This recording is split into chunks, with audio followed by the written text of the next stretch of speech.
Viral video kepergok curi motor, pelaku curanmor lari terbirit-birit rekam CCTV. Aksi seorang pria melakukan aksi percobaan pencurian sepeda motor terekam CCTV. Beruntung aksi pria tersebut gagal saat dipergoki oleh sang pemilik. Dalam rekaman video yang diunggah di akun Instagram @rangmedia, terlihat awalnya seorang pria mengenakan helm menuju parkiran motor.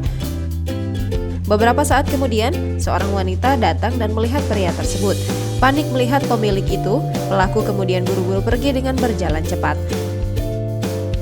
Wanita tersebut lantas curiga dan meneriaki pria itu. Ketakutan, pelaku kemudian berlari kencang.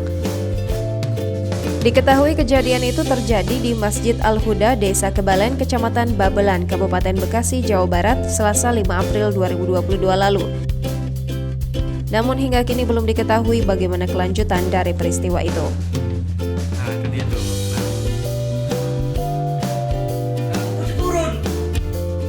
Itu ada bocahnya, no. Langsung kabur. Langsung lari. Jadi temennya mana, no? Oh, jauh banget. Padahal enak banget cuma. Bocah teriak saat jelas. Jangan lupa subscribe, share, komen, dan like ya.